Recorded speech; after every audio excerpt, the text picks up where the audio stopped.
कि मैं किताब जला दूं, इस घर को जला दूं, अपने आप को जला दूं। और उसने 2 हफ्ते में मुझे ऐसे अबैंडन कर दिया जैसे मैं कोई कचड़ा हूं। 11th में फेल हो रहा हूं, बार बार 12th में फेल हो रहा हूं। अब सब खत्म कर दे, हो गया। एक टाइम था जहां पर मैं अपने थॉट्स को कंट्रोल ही नहीं कर पाता था। हर समय बस कुछ ना कुछ दिमाग में चल रहा है। मैं 2-2 3-3 दिन तक सो ही नहीं पाता था इस वजह से। मेरे दिमाग में अलग अलग आवाज़ें आती थी, जैसे तू वर्थलेस है, तू लूज़र है, तू फालतू है।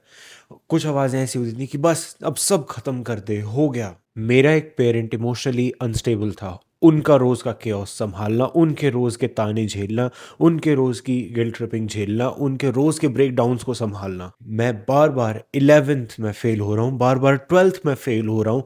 जो मेरा मेरा खुद का सपना होना चाहिए था, अब वो मुझे धीरे धीरे बोझ जैसा लग रहा है, मुझे पनिशमेंट जैसा लग रहा है। कॉन्फिडेंस तबाह हो चुका है, मैं अंदर से खोखला हो चुका हूँ। और फिर उसी दौरान जो एक पर्सन जिसे मैं पिछले 1 साल से पसंद करता था, वो मेरे साथ रिलेशनशिप में आई। और उसने 2 हफ्ते में मुझे ऐसे अबैंडन कर दिया जैसे मैं कोई कचड़ा हूँ। 2 दिन बाद मेरे अंदर से कुछ स्नैप किया। मुझे अभी भी याद है, मैं मैथ प्रैक्टिस कर रहा था। और मैथ प्रैक्टिस करते करते इतना ज़्यादा मुझे अंदर से गुस्सा आ रहा था, मुझे मन कर रहा था कि मैं किताब जला दूं, इस घर को जला दूं, अपने आप को जला दूं। पर फिर रात में मैंने एक नोटबुक उठाई और उसमें बस लिखना चालू किया। मैं 3 घंटे तक लगातार रात में लिखता रहा। मैं तब तक लिखता रहा जब तक मैं फिजिकली लिखते लिखते थक नहीं गया, और जब तक मेरा दिमाग और थॉट क्रिएट करना बंद नहीं किया। और फिर मैंने वही चीज़ अगली रात करी, फिर उसके अगली रात करी, फिर उसके अगली रात करी। करते करते 7 हफ्ते बीत गए। तब जाके मुझे थोड़ा सा पीस मिला, थोड़ा सा सांस लेने का मौका मिला। मैंने खुद को दोबारा से पहचाना। ये जो मैंने किया ना, वो मुझे बाद में रिसर्च में पता चला कि ये ऑलरेडी पिछले 2000 साल से मल्टीपल थिंकर्स करते आ रहे हैं, from all cultures that you can think of. इसे कहते हैं सोलेलोक्वी। और चलो समझते हैं कि ये क्या है। जब एक प्ले या एक मूवी में वो मोनोलॉग होता है ना, टेक्निकल इंग्लिश में उसे सोलेलोक्वी कहते हैं। But in the philosophical sense या सेल्फ इम्प्रूवमेंट की टर्म्स में, soliloquy means a structured self talk.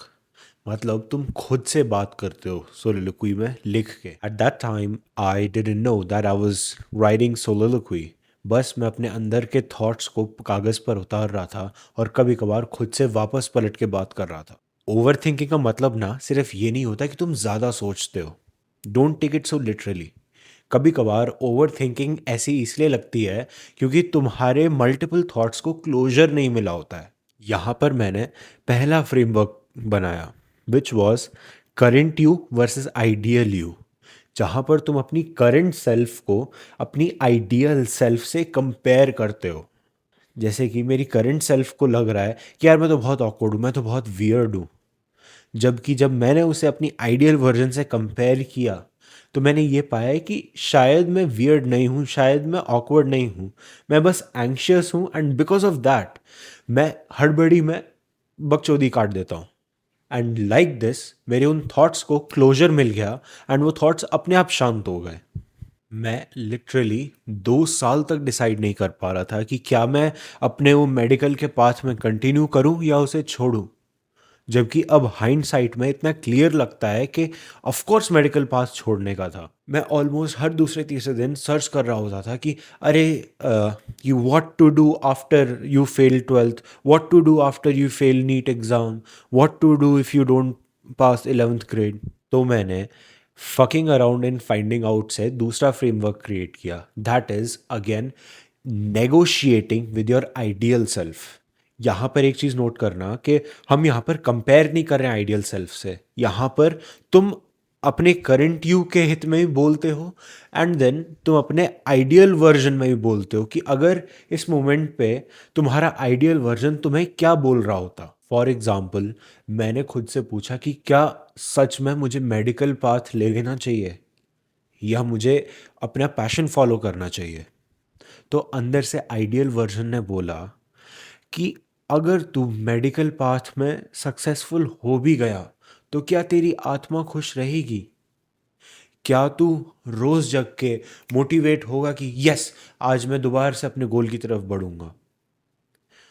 तो मेरे करंट सेल्फ ने वो रियलाइजेशन हिट किया कि शिट, मैं सिर्फ डर से मेडिकल पाथ को फॉलो कर रहा था। जो इमोशनल गिल्ट ट्रिपिंग जो कोड की गई है मुझ में बचपन से, मैं आउट ऑफ दैट मेडिकल को चेज कर रहा था। अंदर से मुझे मेडिकल के लिए कभी उतना लगाव था ही नहीं।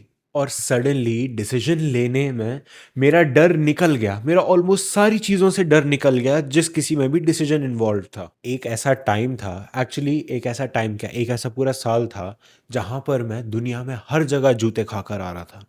मतलब मेटाफोरिकल जूते।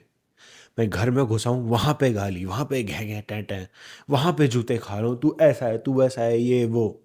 मैं स्कूल में जा रहा हूँ, वहाँ पे मैं जूते खा रहा हूँ।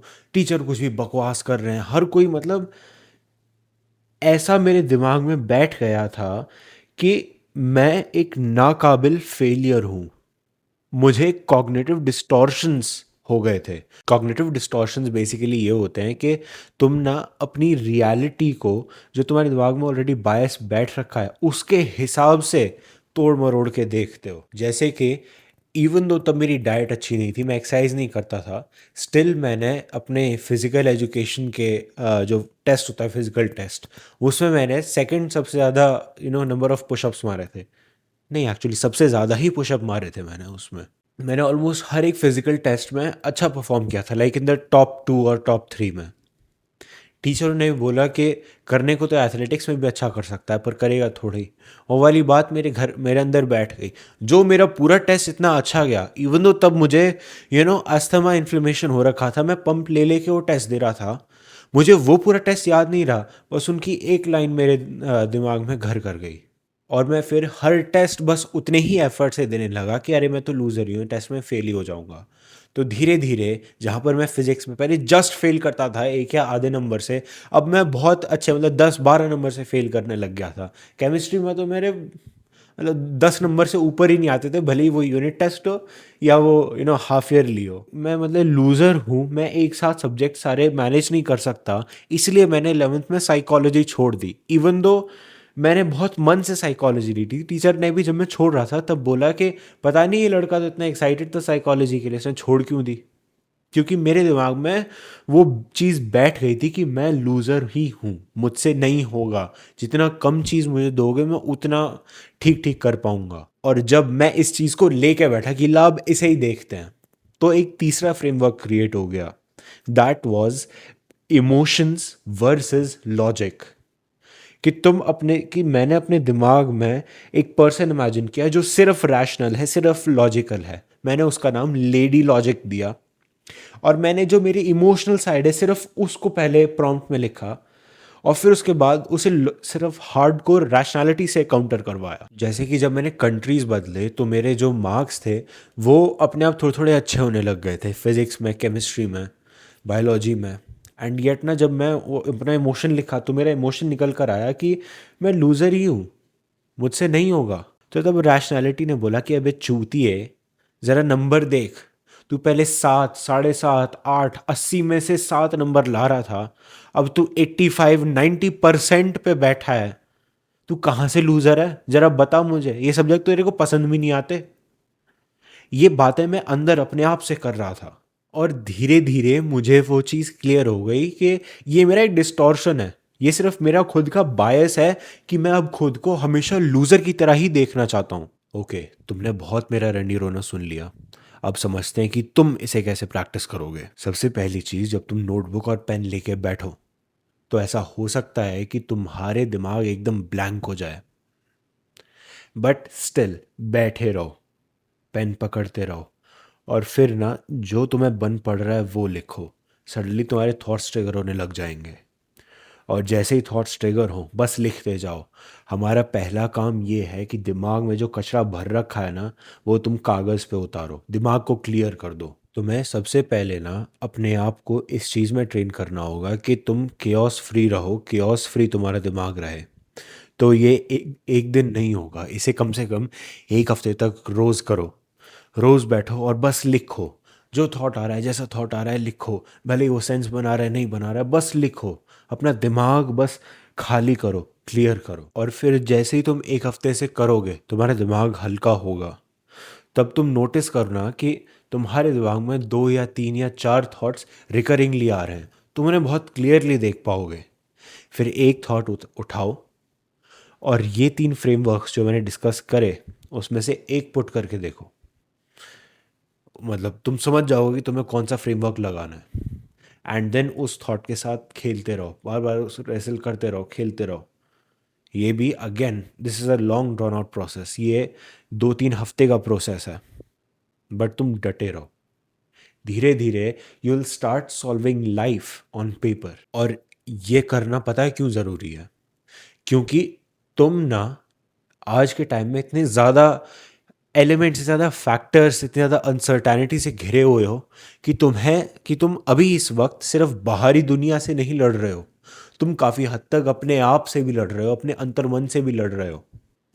तो अगर तुम अपने अंतर्मन को शांत कर पाओगे, अपने आप को रिलैक्स कर पाओगे, अपने आप को सुलझा पाओगे, तो तुम्हारे पास ज़्यादा एनर्जी, ज़्यादा मेंटल स्पेस, ज़्यादा कॉग्निटिव एबिलिटी बचेगी बाहरी दुनिया से लड़ने की, बाहरी दुनिया से उलझने की। और वो सबसे बड़ा की फैक्टर होता है इन बिकमिंग सक्सेसफुल, और इन जस्ट बिकमिंग, और in just having a place in this fucking cruel world. Soliloquy life आसान नहीं बनाती है। सोलिलोक्वी बस तुम्हें तराशती है ताकि तुम बाहर की दुनिया में लड़ पाओ, जीत पाओ। इतने केओस के बीच में ना मैं अपने आप को ही भूल गया था, मैं अपने आप को ही खो दिया था। Thanks to soliloquy I rediscovered myself. जो चीज़ें मैं अपने बारे में भूल गया था वो मुझे दोबारा याद आई, और मैंने अपने आप को दोबारा से पहचाना, दोबारा से I got to know myself. And that played an integral role as to what I am right now. और अगर तुम भी स्टक हो ना, और ऐसा लगता है कि साला तुम अपने ही अगेंस्ट हो, तो सोलिलोक्वी ट्राई करना। Do not aim for peace right now, aim for clarity, क्योंकि क्लैरिटी के ही पीछे पीस आता है। आज के वीडियो के लिए इतना ही। Do subscribe and I will see you in the next one.